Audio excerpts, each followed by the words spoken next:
Do you remember what happened? When? During the battle?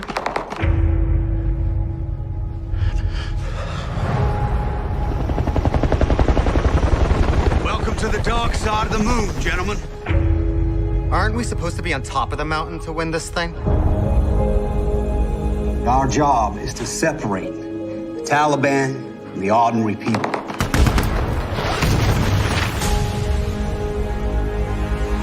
How do we do our jobs and stay safe? Respect keeps us safe. I wouldn't trade this for anything. Look at us, band of brothers. Keep me in your prayers, okay? Trust me, babe, I quit. I love you.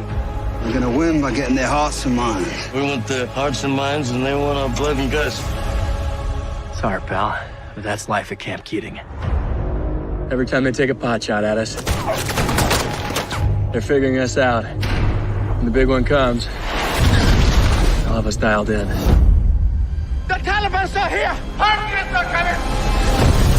It's the big one, saddle up! Everybody fall back, enemy in the wire. I'll hang back and provide cover. We need to retake this camp. We don't have any air support, the manpower. Our men are trapped up there. Our ammo depot is 40 yards away. There's everything we need to stay in this fight. Let me do this, sir.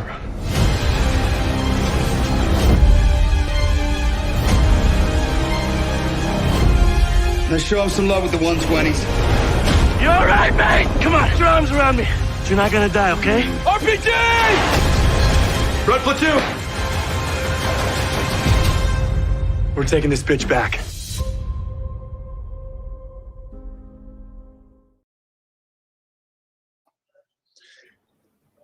Hey, welcome to the award-winning Mad Radio Show with John and Sam, discussing first responder mental health. And we have a great show planned for you today. I'm getting a little feedback, Sam. You know where that is? Yeah, I can hear it. I'm not sure if it's just on your end or it's just coming over the speakers. But maybe it's coming over the speakers. But we got a great show. Sam, why don't you tell us all about it? Well, you guys saw how we introduced the show today. First of all, welcome everybody. It is another incredibly devastating week that has gone by with the number of losses that we've suffered in our first responder community, that we continue to suffer in our veteran community. And unfortunately, we continue to add, thank you to our partner Blue Help, but we continue to add to that suicide number, where we've had some. I got that number. I got a new number today, which is really disturbing. The Veterans Association has put out that 55 now per day. So that number has dramatically increased. Yeah, we've got, if you're just like climbing out from under your rock that you've been trying to live under since this COVID thing started, you've heard 22 is the number. When we started bringing first responders into that, it was like 35. Now, I'll say as we have settled, and John, you and I have discussed this before, as things kind of not return to normal, but settle down. You're not working the 12-hour shifts. You're back on 8 hours. You've got your set shift. So it's not all over the place. You're not having to respond. You actually do get quiet time. And you and I both know from our experiences personally that when we have too much quiet time, this starts to go a little bonkers, catastrophizing a lot of what we have been through in our past, the traumas that we've experienced and seen from our careers come up to the surface. And if we are not armed with the tactical solutions to be able to work through, one, we talk about awareness, to be aware of what's happening, and two, to work through it. That's where we're seeing a lot of officers, first responders, and veterans continue to flounder. And we try to send that message every single day. John is on Facebook every morning, 0 Dark 30. Today is not the day to give up. If that one post, if you just read that one post, reach out just to say, hey, can you talk for a second? We're here. It's what we do with a badge of honor. And I want to, can we transition into the veteran? Yeah, but I just want to elaborate on what you said about, me and you back in the day, we went in our own minds. When we got home, there was that little solace there. We were able to de-stress a tiny bit, though we'd still be on our own head. Now officers today, under the current narrative, right? They come home, they turn on a TV, they go to social media, they go to this grocery store, they go anywhere, and they are stigmatized. That puts such an undue stress on the guys who are trying to make a difference. The law enforcement out there that is really trying to focus on helping other people. And man, I can't imagine the stress that these officers are going through today. Yeah, you and I, and we say that because you and I have been through the shitter. We've been chewed up and luckily spit out the other side. Okay, we've got the scars to show it, and it's our willingness to accept those scars, accept what we've been through, turn it around, turn it into a purpose. And that is what our guest tonight has done as well. And he has impacted hundreds. I'm going to say thousands. He has impacted thousands of people. And can we just go right into the intro? Yeah. So let's transition right in. All right. So I'm going to transition here, and our guest tonight is First Sergeant retired Jonathan Hill, who hails from Blacksburg, Virginia. He enlisted in the United States Army on May 26, 1992. He completed his one-station unit training at Fort Knox, Kentucky, with the title designator of 19 Delta Cavalry Scout. His assignments were 311 Armored Cavalry Regiment, the 3-3 Armored Cavalry Regiment, 1st Armored Division, 515th Cavalry Squadron, 4 Infantry Division, and the 162nd Infantry Division. He has served as a dismount, loader, driver, gunner, and commander on numerous armored and combat vehicles, such as the Bradley Fighting, the HMMWV, and the MATV. And he has served in several leadership roles as squad leader, section sergeant, senior scout, observer controller, senior drill sergeant, platoon sergeant, first sergeant, and battalion command sergeant major. He has deployed to numerous training, peacekeeping, and combat operations in foreign countries such as Germany, Kuwait, Bosnia, Croatia, Iraq, and Afghanistan. His awards and decorations include the Silver Star, Bronze Star, Purple Heart, Meritorious Service Medal. He has 2 of those. He has 5 Army Commendation Medals, 7 Army Achievement Medals, 6 Good Conduct Medals, a National Defense Service Medal with Bronze Star, Armed Forces Expeditionary Medal, Southwest Asia Service Medal with Bronze Star, Afghan Expeditionary Medal with 2 Bronze Stars, the Global War on Terrorism Expeditionary Medal, the Global War on Terrorism Service Medal, Armed Forces Service Medal, Outstanding Volunteer Service Medal, the Non-Commissioned Officer Professional Development Ribbon. He has 3 of those. The Army, 5 Army Service Ribbon, Overseas Ribbons, NATO Medal with 1 Bronze Star, Combat Action Badge, the Order of St. George, Bronze. Foreign awards are the Gold German Schützenschnur, hope I got that right, and the Latvian Army Medal of Diligence. Jonathan was medically retired in April 2013 after 21 years of active duty service from the United States Army.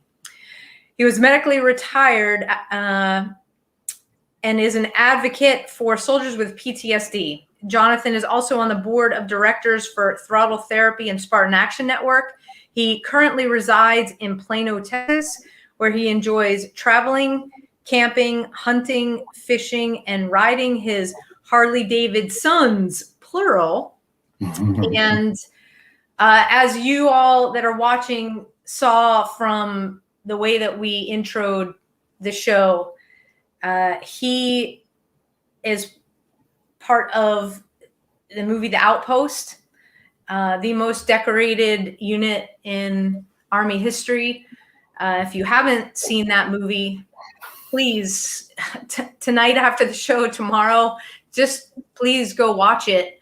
Because what we're going to talk about is close to the heart. It's what allows Jonathan to make a difference in people's lives because he's been there. He's done that. Retired First Sergeant Jonathan Hill. Welcome to Mad Radio. I got to applaud you, man. Thank you. Thank you so much, because me and Sam are able to do this show because of people like you and the freedom of speech and protecting our rights. Thank you very much. Yeah. No, it's really a pleasure to be here, and thank you so much. And you pronounce it right. It is the German shoots and sneer. Hi.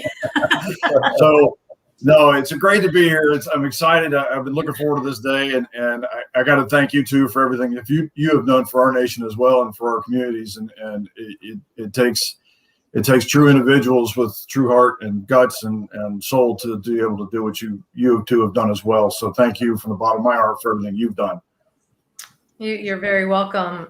You just mentioned the word soul there, and if you don't mind, if we just dive right in here, because from the moment, I mean, the trailer starts, you see your friend sharing something that's very difficult.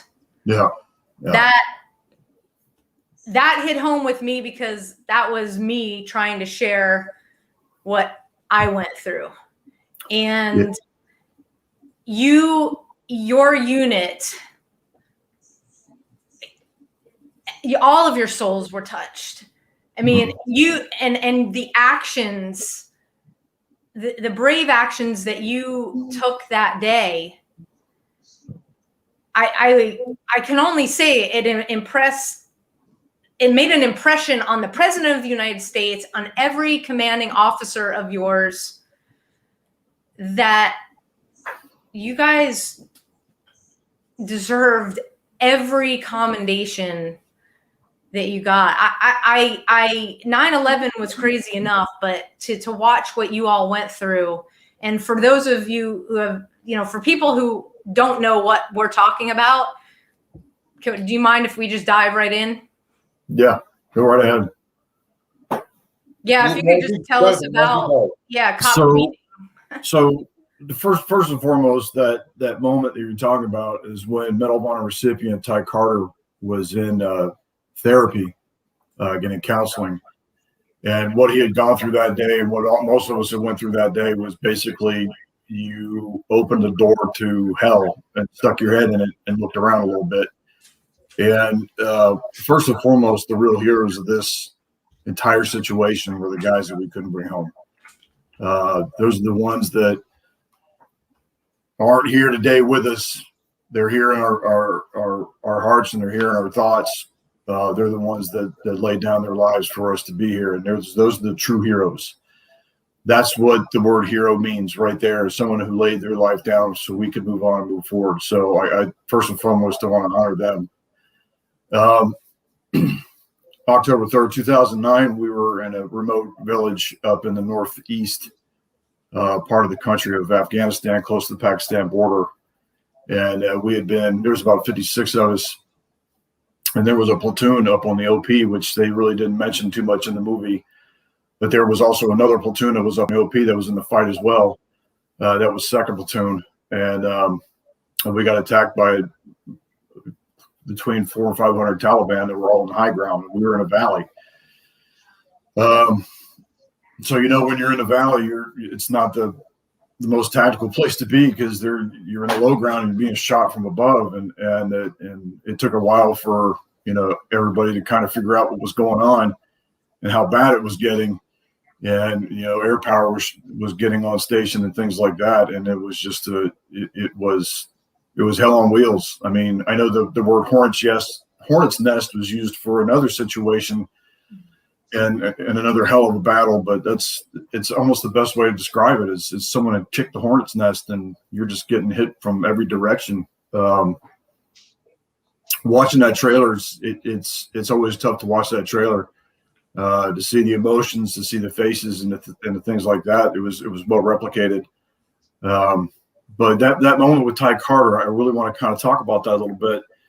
And when the whole battle was over and we had gotten extracted after we had been extracted, I think it was on the fourth day in the middle of the night because helicopters really wouldn't go there during the day because they would get shot down. And we would, so we got extracted and, we were getting equipment, refurnished with equipment that we had lost. And 2 o'clock in the morning, I'm standing in front of my platoon and we were told that, when they woke up, they could go see psychiatrists and chaplains that were being brought in from the entire country into our spot because you guys were going to need to be talking to somebody. And I encouraged my entire platoon to go talk to somebody. And I said, I'm going to go because that's what you do as a leader. You set the pace, you set the example. You say, I'm going to go. It's the right thing to do.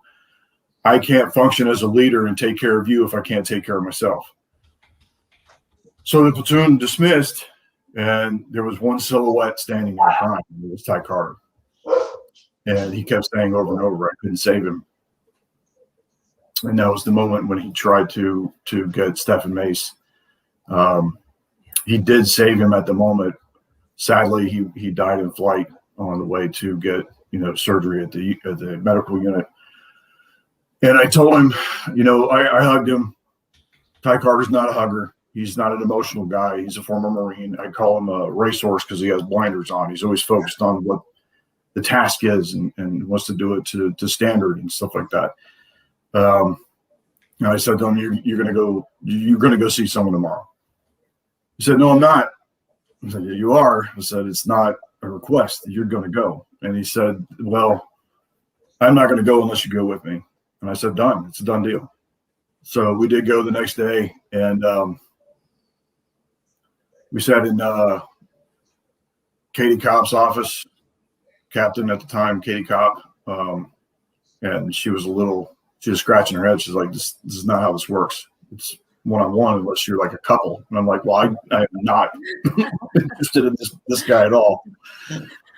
But it was like looking at an old family album. We laughed, we cried a little bit, and she agreed to allow that to happen until he would feel comfortable because that's just the kind of guy he was. And so I weaned him, and he was able to go on his own and get counseling. So if there's any part of anything that I'm very proud of that I did was that moment where I got that kid to go talk to somebody because he was the most stubborn, hard-nosed guy to get to do something like that. So all the credit goes to everybody else, but I just want to take that moment to say that was a problem in my life. That's where a lot of what I do stem from. So yeah. And you couldn't have said it any better that you set the pace as a leader. When we go around and talk to leaders in the law enforcement and first responder community, the first thing we talk about, as budget comes up and everything, and hey, where's your brain health budget? And it's below the paper clips, and we're starting to see a little bit of a change. I was on a debrief recently, and it was nobody wanted to talk, but it was the sergeant first on scene. He set the tone, he spoke up, and after that, other people started to talk. And if we have this kind of example for our first responders in every department, I think we can change the face of the level of and numbers of suicides that we're seeing, and that's in the veteran space and the first responder space. And we have so many first responders that are veterans, and you do just incredible work locally. I'm not far from you. I'm out here in Rockwall. John's all the way out near in Hearst. And so, we're all surrounding this one major metropolitan area called Dallas.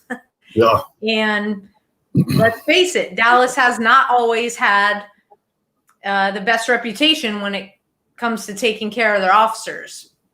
And you and I have a common friend over there who he is the outreach coordinator for veterans. And I think there's veteran police officers. What was there, up to like 500 or 600 DPD officers that are veterans? I mean, it's this huge number.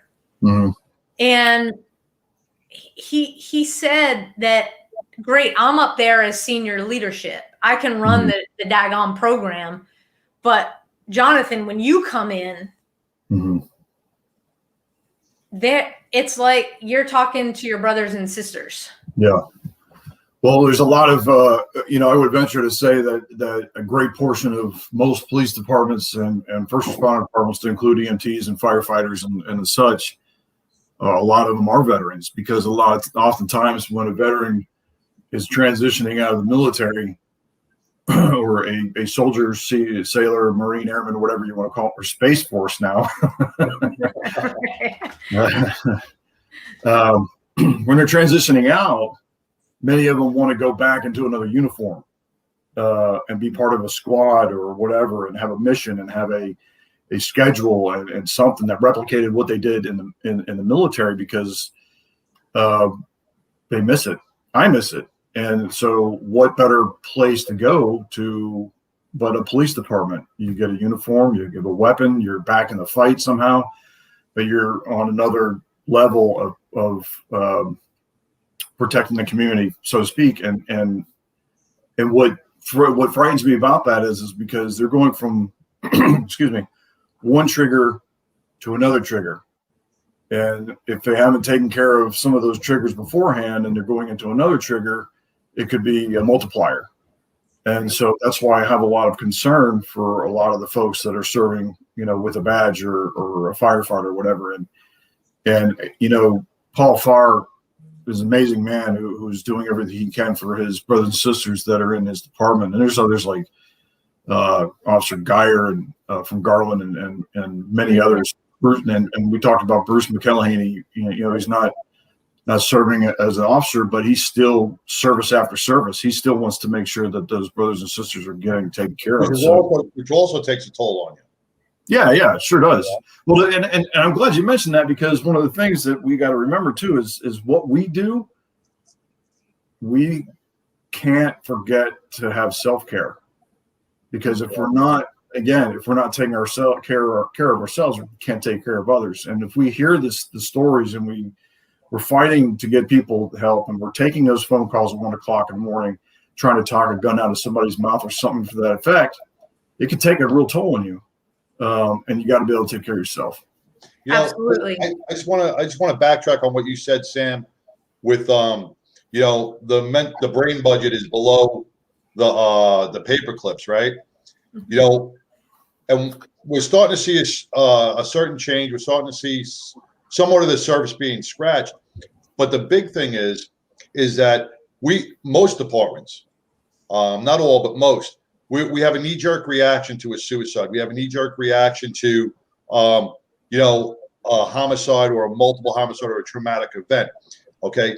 What we have to do is we have to either put our offices through monthly, quarterly, or yearly training, decompression. That's what they need, because we're getting that stacked trauma, and that one trauma that they go to, like the one you did on the debriefing, right? How many traumas were in those offices prior to that one? So we're just now we're only relieving one trauma. So it's like we take better care of our cars than we do ourselves. So we change our oil every 3,000 miles, right? So we have to turn around and say, okay, a cop's been on the street. I don't care what county, what state, wherever it is, but you've been on the street for 300 hours. Let's take him off.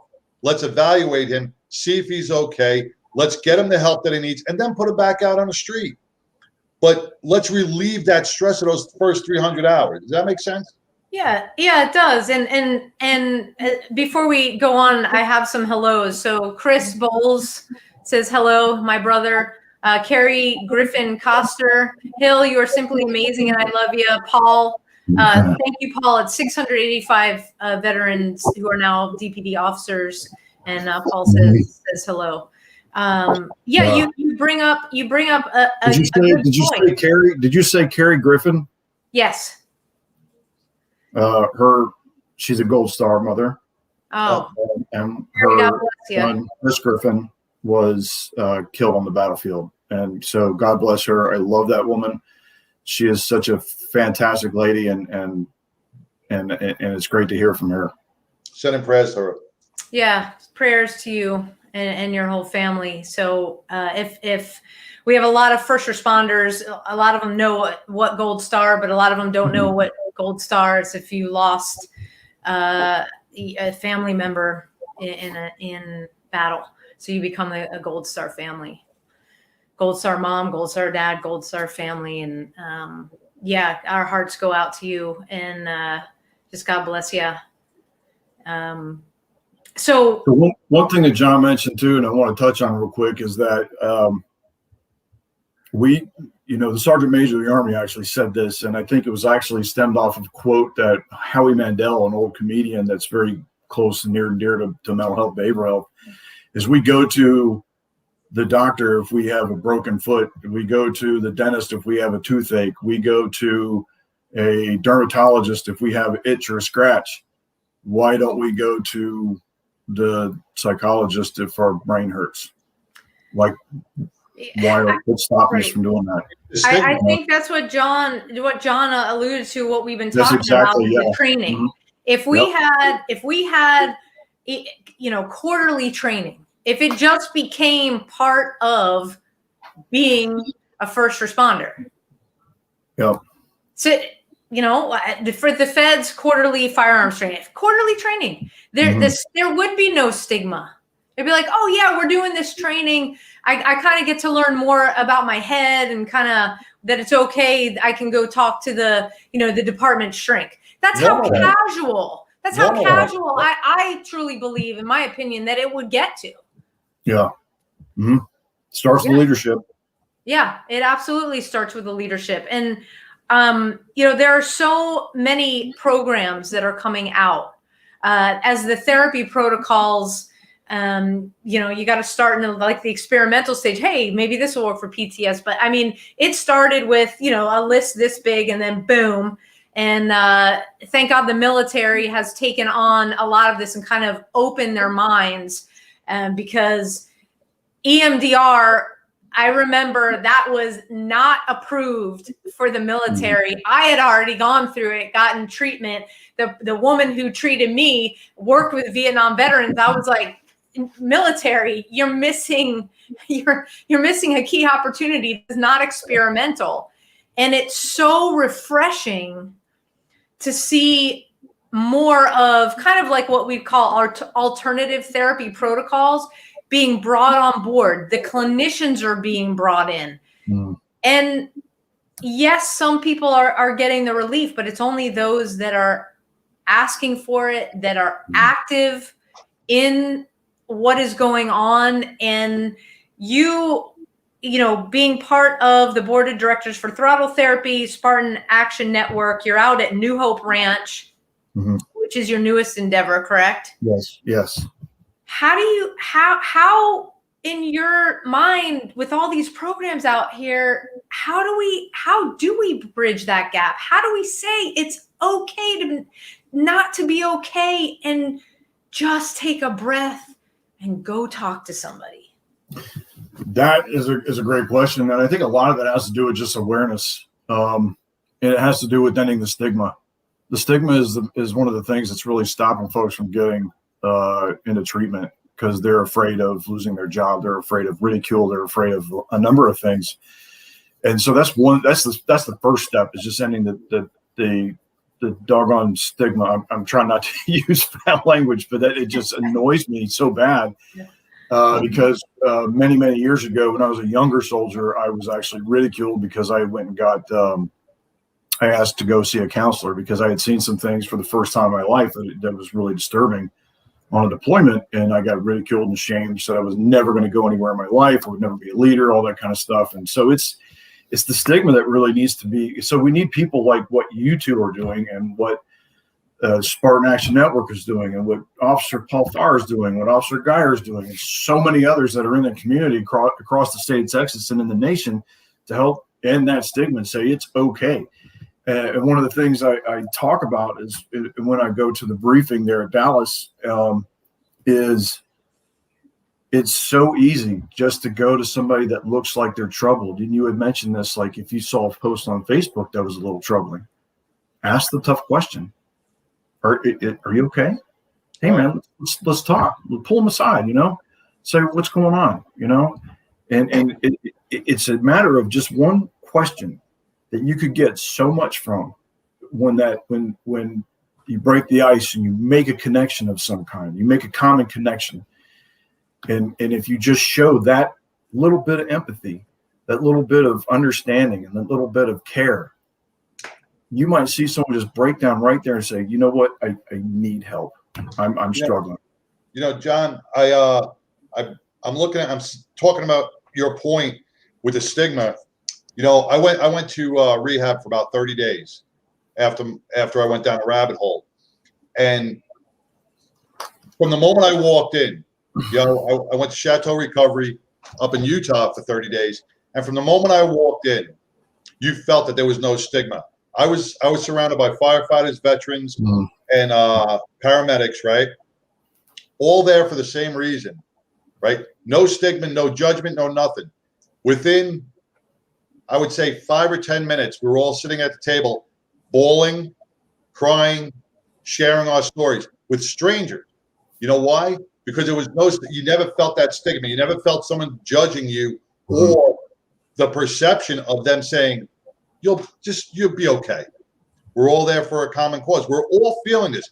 And Sam, you say it all the time. You are not alone. You're not alone. No. Everybody feels the same thing, but it's that big elephant in the room that everybody's scared to say, hey, what is that? Yeah. One of the toughest things is to get someone into the door for treatment. But once you get them into that treatment, then it becomes a whole new thing. They're getting to a better place in life, and they're saying, wow, this is actually working. And we need those to provide those testimonies to say, this was working. Yeah. It's helping me. This is a good thing. And I think a lot of testimonies need to be shared, but understandably, there's a lot of organizations out there that are very protective of their clients, and they don't want to expose them, and they don't want them to end up in that rabbit hole, so to speak, of, oh, look, that guy went to go get help. He went to mental health, and so they're real protective about that. And I can totally understand it, but we just need to get those folks that have had that good treatment to say it's a good thing. I've been to counseling many times, and I'll still go to counseling, and I'm proud to say it. And I'll take anybody to the front door of wherever I would prefer that they come to where I work at, because we have an excellent program at Discover Behavioral Health in New Hope Ranch.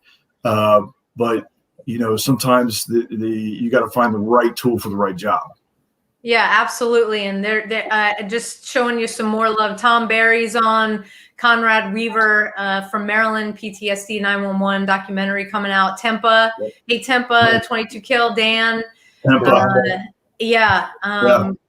Chris, thank you so much. Sharonda's on. Yeah, education will break the stigma, awareness.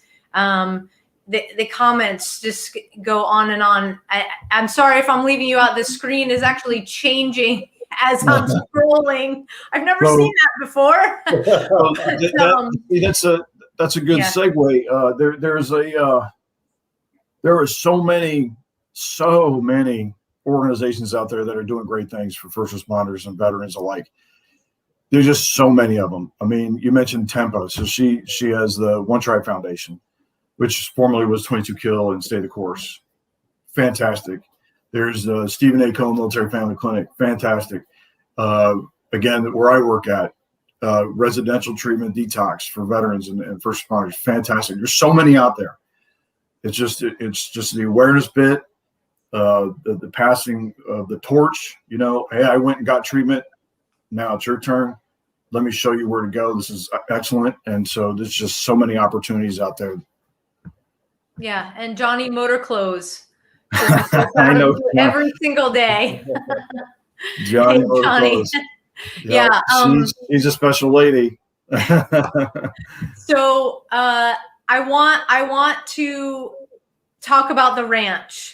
Because one of the things I head up the Travis Manion Foundation here for the Dallas-Fort Worth area, and everything that we did in terms of leadership, bringing us together so we could really talk, it was outside. It was in I'll call it serene. We were in Colorado in the mountains where we could kind of just decompress, let loose, talk about anything and everything. Sure, there was those business chats with how do we make TMF better, but more how do we impact each other? How do we lead, and what we got out of the event, and more groups like you mentioned Tempa with formerly 22 Kill. I don't know if we were supposed to make that announcement of what they're doing, but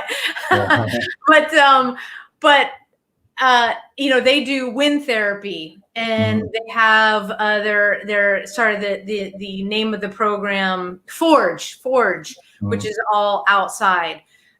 So many programs. A Chateau, a lot of stuff outside. You're not in. You had your therapy time, on the couch or whatever the room looks like. But most of it is out in nature, and nature is proving to be one of the key factors in treating post-traumatic stress. Like, you have to be in such a nurturing environment. Let's talk about New Hope Ranch. So New Hope Ranch is actually exactly what's in the title. It's a ranch. It's like you said, it's outdoors. It's you are getting treatment for substance use disorder and post-traumatic stress and many other things attributed to it, but you're at a ranch. It's not it doesn't look like a hospital. It doesn't feel like a hospital. It doesn't feel medicine-y. That's key. You're not laying in a bed with a clipboard on the end of it, and things like that. It's just a beautiful, serene place. And when the weather starts getting, because I don't know what the hell is going on in Texas right now. Right. Mother Nature is not kind. But when the weather cooperates, they have outdoor space for group counseling or individual counseling, and there's so many things to do. They're building a trail that goes around this nice pond. The possibilities are endless there, and the one of the things that it's great about that place is, like, when I go there often to visit, because I like to stay in communication with the staff and the counselors and all the folks that work there. You don't feel isolated. Right. It's so open and so, welcoming. You just don't have that sense of isolation. And, they provide a lot of other things, the yoga, the mindfulness, there's a gym, there's just so much there to offer. And it's just it's a beautiful, serene place. I mean, the other day, I think it was, one of the staff was talking about how some goats from the neighbor's farm had ended up greeting them at the door, and it was a funny moment. That's great. That's how far out you are. But you're far out, but you're not so far out where you're not away from society either. So there's stores and things that are close by the event. Somebody needs some necessities or whatever, or there needs to be an emergency room run or something. So it's just, I can't speak highly enough about this place. I've been to a number of other places that provide great services as well, but I just really feel at home here, not just because of the staff and how they're seasoned and how they're culturally competent. And there's folks that are on staff that have served. It's just, you just get a real sense of calm and peace there. Do they offer outreach programs along with like outpatient programs, or just inpatient programs? No, they don't do. We don't do any outpatient programs. This is a residential treatment facility, so they also do a detox. But we do have a whole staff that does referral relations. So we're able to network with other organizations that provide those additional services if needed.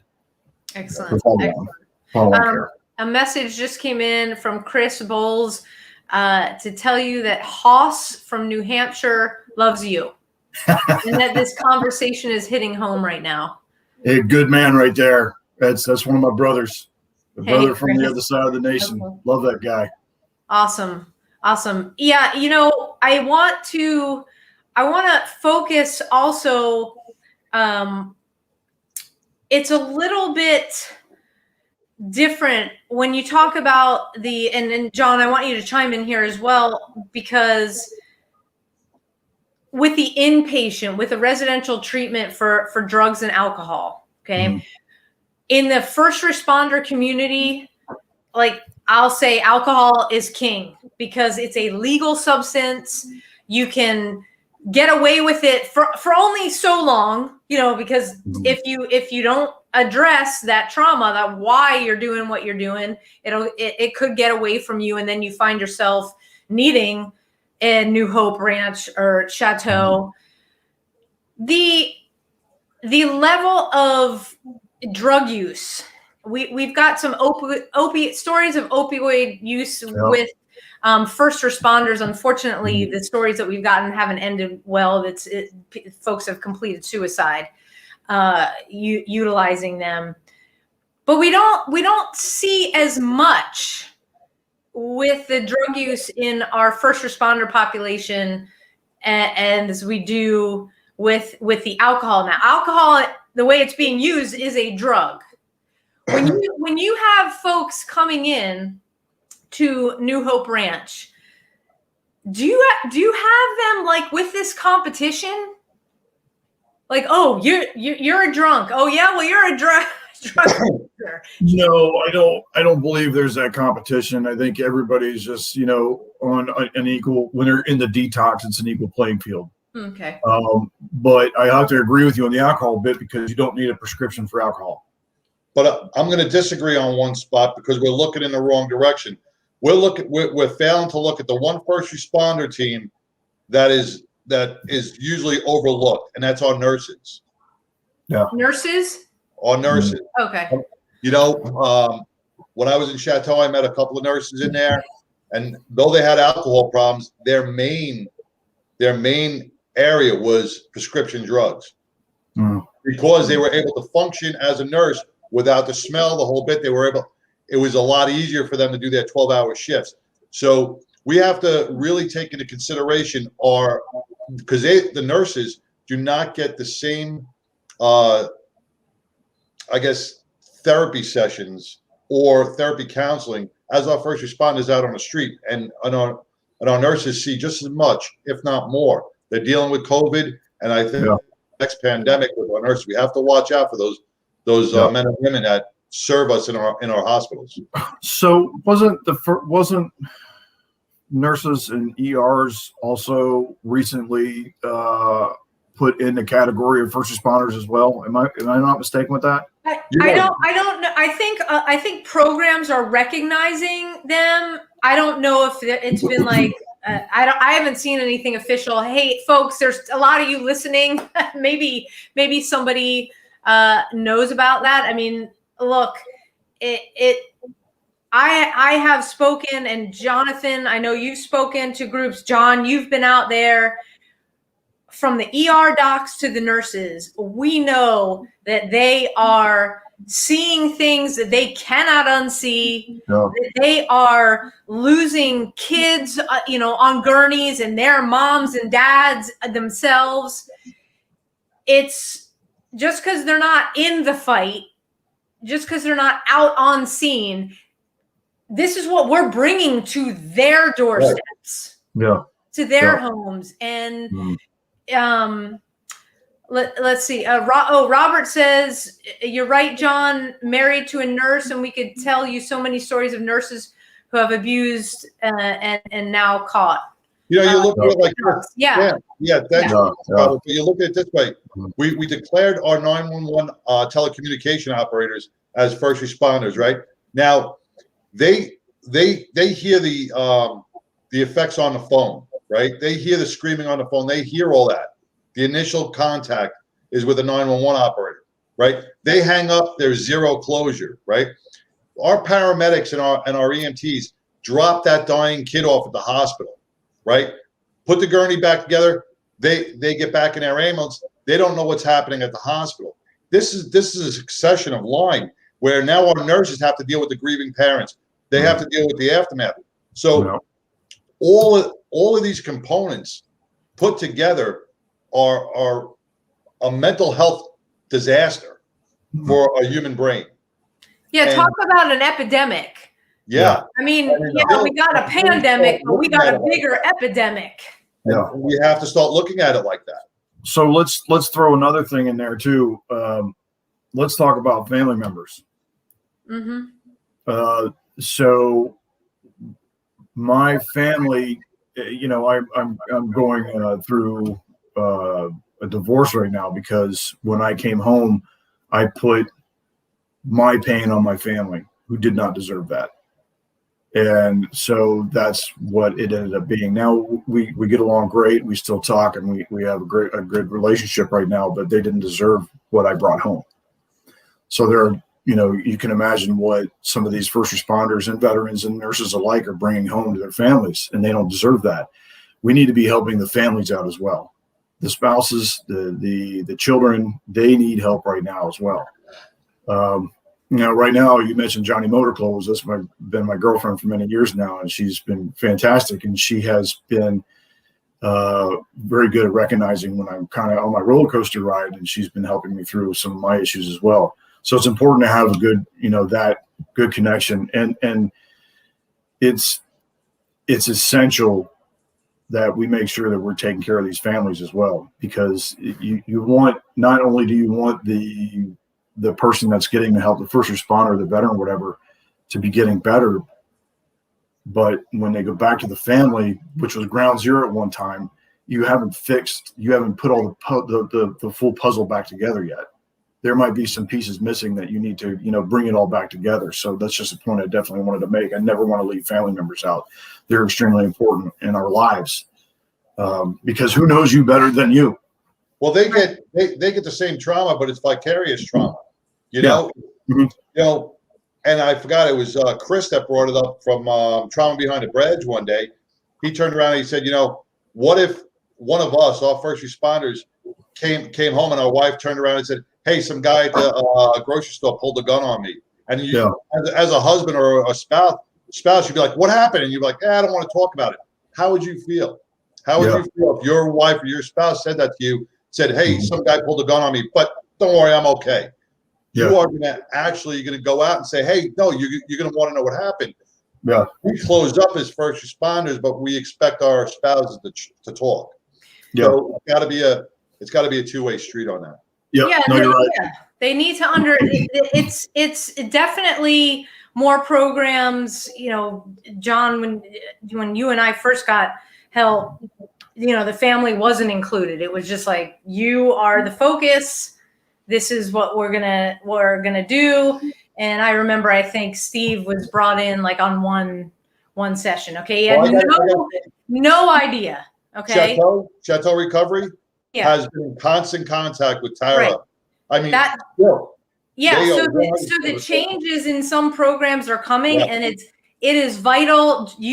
John, you do a great part at our workshop talking about family and the importance of it, because if you only heal the person that has the trauma, and John, you have the vicarious trauma that the family has dealt with, and they go like this instead of meeting and continuing together, it's a fractured unit the whole way across, because none of us, I mean, Jonathan, I'm sure you did not want to tell your family, you know, the everything that you saw, and with all your deployments and, you know, the outposts, and we, you know, thank you for letting the general public kind of in on your world and what you guys went through, because if we're not getting the stories directly from you, I mean, you're not telling your loved ones all that stuff. We have this wall, this mode of protection, but we tend to use that wall of protection to not let them in on the things that they really need to be brought in on. Yeah, no, you're right about that. You got to be careful. You know, my ex, she knew what was going on, and she knew what had happened, but my children did not know for a while what had happened, because you never know how it's going to affect a developing brain still. And so you just got to be careful what you say and what you don't say. There's a way to say it. There is a way to say it. There's a way to say it. You leave out the gore and the blood and the guts. Mm-hmm. You know, if you lose a child in a pool drowning and it's affecting you, come home and you can speak to your wife or your spouse and say, "Hey, we lost a child today, drowned in the pool." That's it. They're big people. They can understand it. You don't have to get into the gory details about how the child looked or how the event was, but that relieves some of your stress, and it helps your spouse understand the day that you've had. Right. So there's ways to come to open up to your spouse without really putting them into the scene. Yeah, I agree. So Jonathan, for you, you know, you mentioned that you're going through a divorce. Was it just that you didn't want to communicate, or it was difficult to communicate? Just came, you know, when I got back from when I retired, it was basically we had to learn how to get to know each other again, because I was home all day, every day. And it just, you know, it just didn't really work out. It's not on bad terms. It just didn't, it didn't work out. She's great. She took care of me for the longest period of time and all that kind of stuff, but it didn't work out. Yeah. And I wish her and the kids the best, and, you know, we still talk and stuff like that. But I'm, you know, right now with who I have in my life has been great. Johnny Motor Clothes has been fantastic. She has, everybody calls her the hippie with the great attitude and the flowing spirit and stuff like that. They were kind of compared to the old show Dharma and Greg. So I'm kind of like the serious business guy, and she's sort of like this floating hippie but she's fantastic, and she's been doing great things, and I can't thank her enough for you know, well, that's seeing what I'm going through and having to deal with that as well. She comes from a very rough background as well, so we have a lot that we can relate to. Yeah. So for folks that are listening, they may be first responders, know of first responders that really need to reach out and maybe just pick up the phone and talk. How would they get in touch with New Hope Ranch? How would they start the process there? So you can certainly share my information, my phone number, my email. They do have a very good webpage of New Hope Ranch, and Discovery Behavioral Health is the parent company. Okay. And New Hope Ranch is located near Pflugerville. That's a name of a town that starts with P. Pflugerville, but it's in Maynard, Texas, and they can call me and contact me, and I can be like somewhat the liaison to make sure that they're, you know, going through the proper process and the proper channels to get them admitted. Okay. What would that? Do you want me? Do you want me to put that out on the stream, or do you want if somebody calls us? It's totally up to you. Or you can put it out on the stream. My phone number is on my business card that I hand out to everybody. Okay. I don't have an issue with that. I'm available whenever I can be, and if I'm not answering, I may be on a call with somebody in crisis. So just be sure to leave a message or send me a text message of some sort. Just don't put my name on the bathroom walls. I would appreciate that. But yeah, you can share my information, and my email is real easy. It's jhill@discoverybh.com. discoverybh.com. I'm putting that out right now. J Hill, not J. Hill, right? No, it's just J Hill. Yep. Discovery B. Okay, and your number? 940-268-7577. Oops, 940. Jonathan, what is I know every organization, every ranch or program has certain criterias. What criterias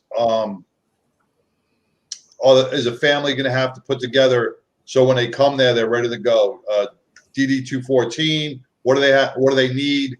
Or could they just come in? So they'll what will happen is we'll get in touch with their admissions, and then we'll make sure we have what's called verification of benefits, because we do need to go through an insurance, and we take most major insurance policies and carriers, and we are in network with Tri-West, so we can take referrals from the VA. That's very important, because we want to be good stewards of the VA. We want to make sure that they're doing good things, and we want to help them out. And we don't need to see a DD 214. If they're coming in and they've served, and we don't need a verification on that. And that's really about it. We typically really want to hit the substance use disorder bit. That's one of the primary reasons, and then follow on to counseling with the residential treatment. So it's part of my job, not just as outreach, to be kind of that liaison and walking them through the process from the time that they say I need help all the way to getting them into admissions. I recently had a veteran's wife reach out to me. Her husband was going through some bad times, substance abuse, had a few legal issues, but we wanted to get him into a program. Didn't know how to go about it because of the legal issues. Will your organization help process that and help the family member work through that? Through legal issues, no, but they can probably get in touch with Veterans Treatment Court, and they might be able to provide some legal advice to that particular person. That's the advice we gave. And I wanted you to say it because a lot of people out there don't know that there's a veterans court out there. Yeah. To help to get you into a program.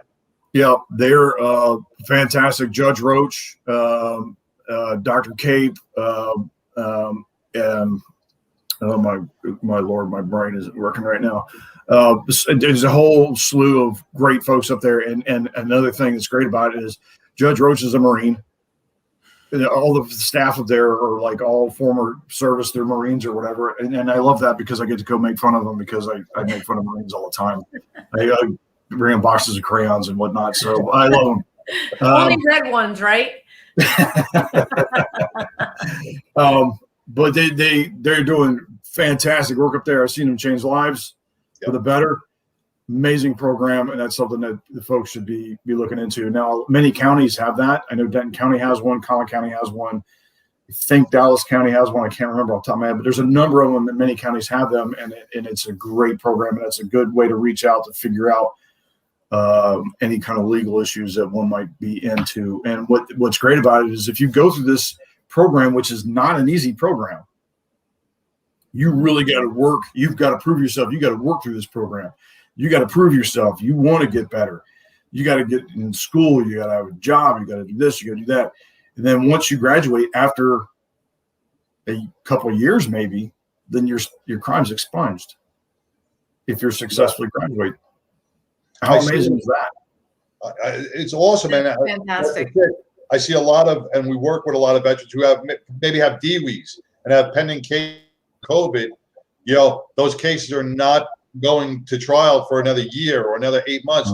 So they're putting off their treatment because of the court system, and that is not the right thing to do. No. They can go to treatment while they're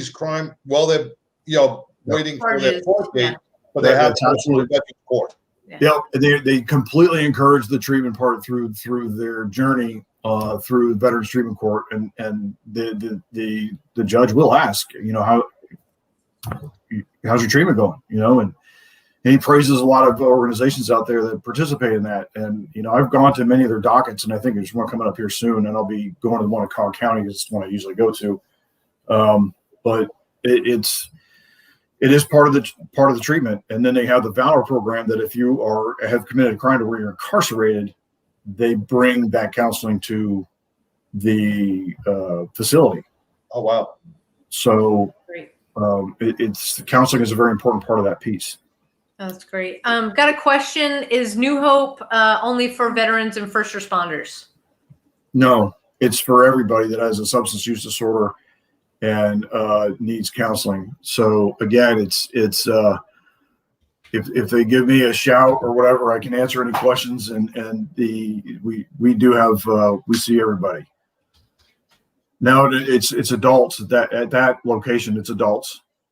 But there are other. If you go to discovery.com, we also have under Discovery many other locations that have programs for young adults and adolescents, and eating disorders and mood and anxiety. It's just a whole slew of services. So when you're at New Hope, if you've got veterans, you've got first responders, you've got, I'll call it the general public that not non-uniform. Do they do everything together, or are certain things kind of kept separate? A lot of the stuff that they do is kept separate. So they're going to, if there's a group, it's just going to be the veterans group or the first responders group, or they may mix the first responders and the veterans together. But those that have not served probably won't be in that type of setting. Okay. And I think a lot of that has to do with the fact that they probably wouldn't get it. And that's tough for somebody to kind of come in there and listen to this type of trauma when maybe they have a different kind of trauma from a different setting, and it may just not, it may be a clashing moment. So it's best to probably just kind of keep them in separate, but give them the same quality care, but in a separate setting. Excellent. Excellent. Well, Jonathan, this hour has flown by. We can't thank you enough for your time. I always ask at the end of the show, you've got the mic. What would you like? What is your message to our veterans and first responders out there? Get help. If you know you need it, get it. There's nothing wrong with it. It's only going to do you good. Again, I've been in treatment. I've been through counseling. And if I still need to go get counseling, I'm going to go get it. And I'm proud to say it. There are so many people out there that are championing and cheerleaders for veterans and first responders to get help. And there's so many programs out there. People are chomping at the bit to help these folks because the Americans and the patriots want to help. They want to do something to that feel good moment to say, I help that person. So research, Google, do whatever, find whatever you can to go get help. If you're not going to get help, find a freaking hobby. Find a hobby. Do something like what I do. I like to get on a motorcycle and just go ride. And it's what's called like throttle therapy or wind therapy or whatever you want to call it. It's there's just a lot to do. Don't isolate yourself.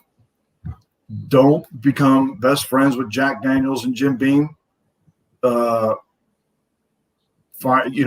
Stay in the network of veterans and first responders. Stay in the network, because that's how we really find out about a lot of these programs is word of mouth. That's probably the most powerful way we're finding out about this helps me and that helped me. Hey man, this has really helped me. This is where I went to. And that person may say, hey, this organization over here is getting ready to do a hiking trip and stuff like that. So it's a networking piece. So get in the network. And then when you get through the treatment and you're in a better place in life, freaking pay it forward. Pay it Amen. forward. Be that ambassador. Be that somebody that says, I want to pay it forward. I want to see my brothers and sisters get to a better place in life also. And because in time, we're going to be at the point where we're just going to be like, I don't know if I physically or mentally can do this anymore. So we need other people to step up, you know? So that's my message. And I love everybody that's been participating in this. Can't thank you enough for having me on your show. You guys are doing wonderful stuff. And I hope that one day, you know, when I'm at Dallas Police Department, we can shake hands and officially meet in person again. And John, we'll see you on the board eventually. And this is just great. I'm full of energy and I appreciate it. Well, thank you very much, Jonathan. Once again, on behalf of me and Sam, it's a pleasure to have you being part of Mad Radio and helping spread the resources and awareness and your story. We're grateful for that. Thank you. Thank you. Sam? I think she froze. She froze? froze. Are we back? I was like, we always freeze with the funny Everybody faces froze. too. Yeah. You always freeze with the funny face. It's like, yeah. So, Sam, any closing? No, I just can't thank you enough for your time. Again, folks, if you have not seen the movie The Outpost, please, you can go rent it or watch it on Netflix. It's on Prime for rental. The more we take it upon ourselves to understand what people like Jonathan have been through, the men that he served with that gave their lives so that we can do what we're doing right now, the more we can get the message out, I believe one day we will stem this tide and stop the suicides. And just thank you so much. My pleasure. All right, we'll catch up with you. All right. Thanks, Jonathan. Thanks, Jonathan. Paul Farr just brought a message. Dallas County does have a Veterans Court program. Yeah. So that's all good to know for those who live in Dallas County. Thank you.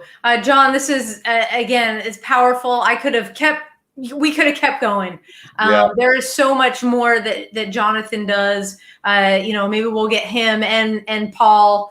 We'll have to see how that works with, since Paul's active, if DPD lets him and do something. So again, people really understand why the treatment is needed, that it's got to be specialized, and that we, you, me, Jonathan, Paul, everybody who's gotten help, absolutely pay it forward. I love that. I really love it. That's going to stay with me tonight. So, gosh, we can't do this without all of y'all. All y'all, that's the Texas thing. All y'all watching and supporting the show. Hey, if you are watching on Facebook right now, do us a huge favor. Jump on over to YouTube. Just go to youtube.com and then search Mad Radio Texas. And subscribe. Yes, hit subscribe, hit follow. 200 is our magic number that we get to do a lot more things with the YouTube. And if you're on YouTube, thank you so much. Jump on over to our Facebook page. You go to facebook.com and you can search Making a Difference TX. That's what Mad Radio is at. So it's at Making a Difference TX. You know what's funny, Sam? You just said the YouTube. You said the YouTube, like the Facebook. It's the YouTube. The Facebook. It's the YouTube. It's the Instagram. It's all over. I don't know. That's it. Hey, I just want to plug one thing before we leave. Healing Six Springs Ranch in Richardson tomorrow night. I'm going to be hosting a comedy show. It's great. It's like $7 or $10 to get in. The place has got great food, great atmosphere, and you get to laugh for a couple hours with some amazing comics that are throughout the DFW area. So come on down. The show starts at 8. Six Springs Tavern in Richardson, and get some laughs, eat some good food, and de-stress. And laughter saves lives, does it not? It is a great de-stressor. Hey, if you are bouncing over to our Facebook page, you can, when we're done with the broadcast, you can scroll up. Got a lot of books available. You can support that way. And times are changing in Texas. We got great news today. The 2A bill 1927 passed through the Senate. So it looks like the governor's going to sign off on it to make Texas a 2A state. Now, what that means is if you'd like to travel with your firearm, you still need your license to carry. Right. So if you want to, again, this is the most unique way, or so I've been told, to support the show. Go to carryontexas.com. It has a little box. How'd you hear about us? Mad Radio. All right. And we thank you so much. We want you to know at all times, you are never, ever alone. You have a network in Mad Radio. You have a network in a badgeofhonor.com. Go to a badgeofhonor.com, scroll down. You'll see our partners, and you can click on any one of them. A lot of our partners are on live tonight. We thank you so much. Thank you for supporting Jonathan tonight. Thank you for supporting the show. And until next week, man, we're gonna be mixing stuff up. We're gonna be having coffee talk next week. Oh, we are? We are. Okay. I'm into that. So, yes, absolutely. Thank you so much, everybody. Until next week, please be safe. Our prayers are with you out there, to all the men and women that serve here, keeping us safe, and overseas to ensure our freedoms. We love you. God bless you. Till next week, everybody. Bye-bye.